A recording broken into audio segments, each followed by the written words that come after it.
Ben Tulfo Unfiltered. Simula ng 2016, panahon ni President Duterte at kasalukuyan, 2026, 10 years mong hinahabol niya. So within 10 years time, gusto niya pong imbestigahan, may hinahabol po siya rito, si Ombudsman Remulla. Yung mga kontratistang namayagpag nung panahon na nag-umpisa kay President Duterte hanggang kay BBM. Kung babasahin po natin ang motibo ng ating ombudsman, si Boying Remulla. Ito ang gustong sabihin ni Ombudsman Remulla, mga boss. Uumpisahan niya sa panahon ni Duterte, 2016, hanggang sa kasalukuyan. So, yung term na yon at kung sino-sino yung nakatatlong termino, 3 years, 3 years, 3 years, 9 years, at kung sino yung naging congressman noon, pangatlong term, last term, na nabiyayaan. Kaya kakalkalin niya yung mga tagong yaman sa pamamagitan ng SALN kasi meron na siyang point of reference. Anong point of reference?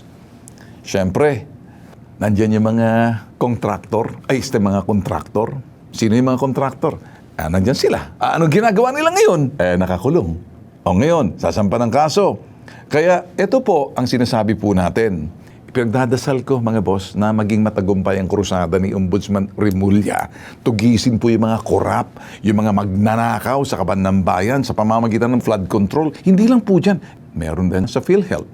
Meron tayo sa DOH noon. Meron tayo mga, baka nakalimutan na natin yung pagnanakaw nila, kung sino-sino mga sangkot. Abay, may mga kaso pa. Makikita nyo? So mag-uumpisa talaga sa kanilang SALN kasi, mga boss, dahil sa panahon ni Duterte, yung ombudsman na si Martires, pahirapan ang pagkuha daw ng SALN. At may dahilan naman yung, sabi ni Martires, bakit sa amin mo pupunta? Pumunta kayo doon sa Congress. Mahirap naman kasi makipag-cooperate yung Congress eh.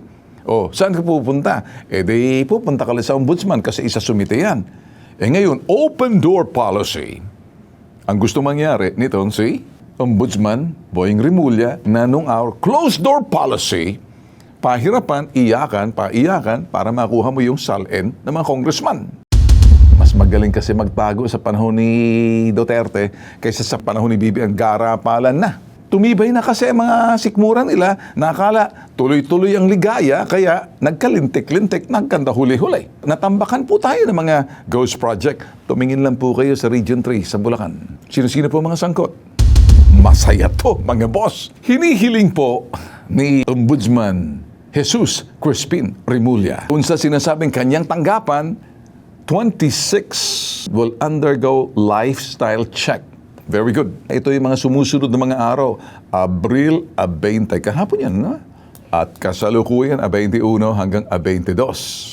Sabi niya, would be very interesting as there would be many development as to the Ombudsman investigation into the lawmakers, yung mga lawmakers, marami pong kaganapan. Very interesting, sabi niya, at maraming kaganapan. Tatagalugin ko po, baka mag-nosebleed po kayo. Dito sa mga mambabatas na to, sa mababang kapulungan, mga congressman, umano'y sangkot sa flood control controversy na sinasabing sila po yung binigyan ng katawagan contractors. Congressman na contractor pa. Kakapal na mukha, hindi ba? Ang sinasabi po ni Remulla rito, may kopya na po raw siya ng sinasabing 26 na mga mambabatas. So far, link daw po sa flood control at yun daw uunahin. Baka naman selective tayo rito. Mahirap na. Mas magandang lahat undergo. Bakit dyan lang? Pati sa Senado. Isa po doon sa mga lawmaker, idadagdag niya raw at so far, ayaw niyang pangalanan. Si Remulla, bigay po ng babala dito po sa House Secretary General si Cheloy Garafil of suspension. Sususpindhin kapag kumbaga, ito, you defy or sinuway mo yung sabina doon sa SALN sa mga miyembro ng Kongreso. Ang sinabi niya si Garafil daw, parang tumatanggi. tatanggapin yung sabina. Naku, labanan na to. Ang dagdag pa ho nitong si Boying Rimulya, nag-i-issue na po siya ng sabina doon sa House Secretary, si Garafel. Again, sa period po ng 10 years, simula ng 2016 hanggang kasalukuyan. Ano ibig niyo sabihin dito? Ang gusto niya sabihin, kayong mga nasa DDS, kayong mga BBM, pareho kayo ngayon tatamaan. Sana naman balance ito. Sana one for all for one. Sana walang bending the law rito. Sana we have to do, the law applies to all or none at all. Yun po ang aking gustong sabihin dito. So, walang sinasabing power play. Sana naman dito walang power tripping. Ang sa akin lang po, pagtitingnan po natin dito, gusto ko lang pong linawin po sa inyo. Kaya po ako nagsasalita ngayon. Kasi una, kahit nga po si Congressman Toby Chanco, nagsasalita na siya. Kasi sinasabi, ikaw ba'y lilipat na kay Sara? Sabi niya, di naman dahil nagsasalita ako, Sara na ako Duterte. Hindi. Kaya kayo mga nasa hanay ng Duterte, hindi lang naman exclusive sa inyo yung korupsyon sa panahon ni BBM, pati kayo tatamaan din sa termino ni Duterte. Kasi akala ninyo, ang baho nandito lang sa kasalukuyang administrasyon, may baho rin na tinatago sa nakarang administrasyon sa panahon ni Digong. Ang pagkakaiba, magaling magtago at hindi mabunganga. Dito kasi nasobrahan ang pagkaburara at eng-eng kung magtago ng yaman. Kaya nga tagong yaman, itatago nyo. Ang problema, naging maingay kayo. Gusto ko pong makita na maging matagumpay itong quote-unquote krusada ni Ombudsman Boying Rimulya. Patungkol doon sa hinihiling niyang SALN, Statement, Assets and Liabilities Network ng lahat ng mga congressman. Yan ang maganda pakinggan, mga boss. Natatandaan niyo po ba, mga bossing, yung salitang parada? Okay? Sagasa.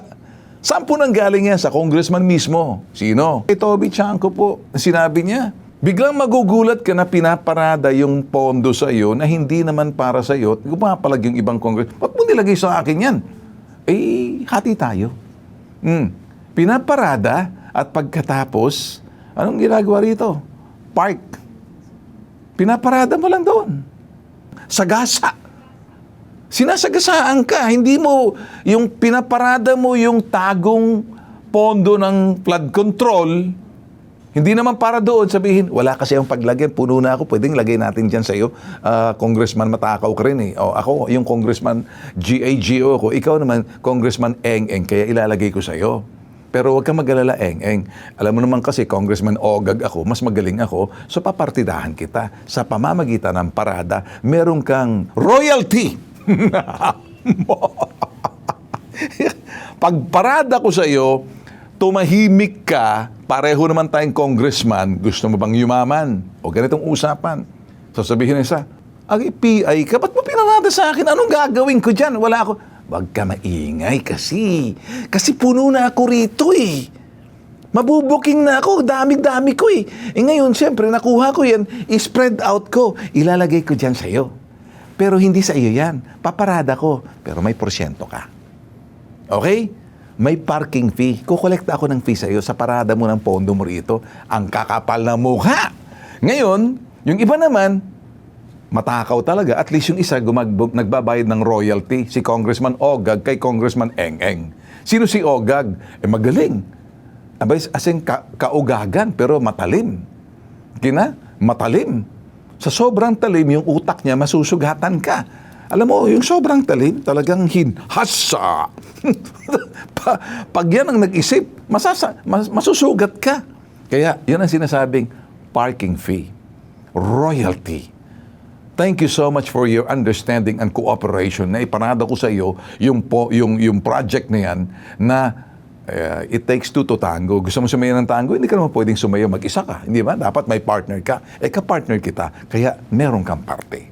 Okay? Ngayon, yung iba na sasagasaan,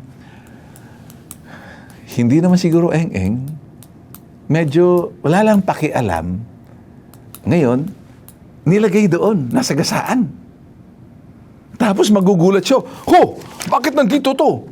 Congressman Ogag, halikan sandali. Pare, pwede bang pakiusap? Wala kasi akong pwedeng madaanan kaya medyo masasagasaan kita. Ayun po mga usapan nito mga matatakaw na mga putok sa buhong, mga kurakot. Ngayon, itanong niya nga kay Congressman Toby Chanco, mas marami siyang alam kasi alam mo naman yan. Ang pagkaalam ko kasi nung araw, sinasabi niya lang naman. As a matter of fact, we had a talk. Ako naman sasabihin, just casual. Sabi niya, alam mo Ben, pinatawag kami ng Pangulo. Yang si MR, kilala niyo naman si MR. Wala na ngayon. At saka ako, pinagsabihan kayong dalawa, napapahiya na ako sa inyo. O nagkatingin na yung dalawa. Sino sa atin nagpapahiya? Nagalit yung isa. Lumalaban to. Bakit ako madadamay dyan? Ayan ang kwento. Ang problema, napakabait talaga ng Pangulo, ano? Kung ako yan, pareho kayo. Pag-uuntugin kong ulo niyo, napapahiya na sa mga PI ko. Maayos nga kayo. Ganon! Noong panahon ni Digong, ni President Duterte, nagkaroon ng term sharing sa Kongreso. First term, yung 3-year term kay Cayetano. And the second term kay Velasco, Lord Velasco. Sino po ang kanilang Appropriations Committee? Si Eric Yap. Sino ba si Eric Yap? ACT-CIS. Ano bang problema ng Eric Yap ngayon? Base sa balita na lumalabas naman, na-froze na yung asset at pagkatapos nag-resign na po siya kasi iniimbestigahan. Yung mga panahon na yan, sino naman ang Appropriations Committee nitong panahon ni MR? Di pa? Ayun, susunduin na raw doon sa Czech Republic. Si Saldico. May kinalaman po to sa magiging investigasyon ng Ombudsman. Hindi po ako nagkikwento rito. Sino bang iimbestigahan sa Appropriations Committee? The powerful, the power, the purse, hindi ba? Sa panahon ni Cayetano, ngayon ay senador na siya, si Alan Peter Cayetano, yan siya yung speaker, di ba? For 3 years naman si Velasco, iisa lang ang kanilang Appropriations Committee, si Eric Yap. Katumbas siya sa panahon naman ni si Eric Yap, di ba? Appropriations Committee, neophyte pa siya noon. Binanggit po ang pangalan niya ni President Duterte sa kanyang mga, report noon. Widely siya regarded na close ally po siya sa pamilya ng Duterte, itong si Eric Yap na ACT-CIS. Ngayon, specifically doon po kay Paulo Duterte ng mga panahong yun. And bilyones din ng infrastruktura na pondo na-allocate doon sa distrito raw ni Paulo Duterte. Yan naman masa-search nyo yan So, continuation ng kay panahon ni Velasco nag-assume ng speakership, siya pa rin yung term. Siya yung powerful Appropriations Committee. What's in common sa mga Appropriations Committee chairman? The power of the purse. Ngayon, sila may hawak niyan. Pero teka muna. Ano bang nakikita niyo, boss? Bakit ako nagsasalita ng ganito? Simple lang po. Read between the lines. What am I saying? What am I saying? Ano ang nangyayari ngayon sa sinasabi nating korupsyon? Marami nagsasabi na, maganda. Kasi pag inumpisa ng investigasyon, gusto natin makita may katapusan. Ang mag-imbestiga rito talaga dapat ombudsman, pero dapat patas at parehas, dapat hindi selective.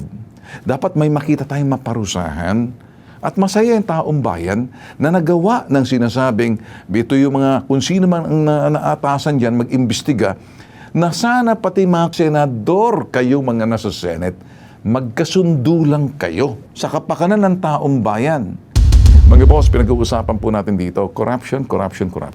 Baka kasi nababali na naman tayo roon sa mga panliligaw ng iba, mga buladas, na para sila na ang sagot sa problema ng taong bayan. Parang, pag nakaupo ako, tutugisin ko lahat kung sino yung mga kurakot sa bayan. Sigurado ka? May kakayanan ka ba? O baka sa paligid mo lang ang mag-witch hunt? O baka pag nakaupo ka na, para ka naman ginaganon-ganon. Sigurado ka?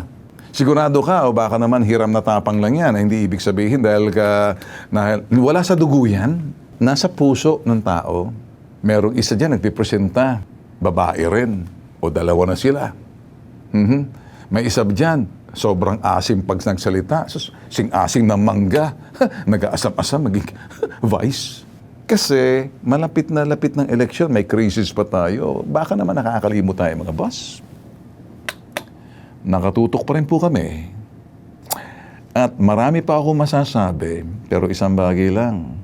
Marami na yung sinasabing mga bulaang propeta na sila ang magsasalba, tagapagligtas. Tagapagligtas ng bansa. Dahil sa kanila ang solusyon. Iisa lang ang pakay nila. Parusahan yung mga kurakot, the same. Ngayon pa lang, dapat patunayan na. Hindi pag nakaupo na, kung sinong kalaban mo, isa-isahin mo ngayon. Balik ulit tayo sa dati. Tiliin po natin yung marunong po dumisisyon at hindi basta-basta nahahawakan sa leeg. At may puso, yun pong hanapin nyo, may puso. Hindi yung sikat-sikat. Hindi yun dahil magaling ka, dahil napapanood ka, dahil may mga usap-usapan dyan sa mga domestic problem, mga kabit-kabit. Hindi yun. Sino ba ang presidente ninyo? Kung tatanong ko, yung presidente na abangan. This is Bitag Live. Ben Tulfo Fun Filter.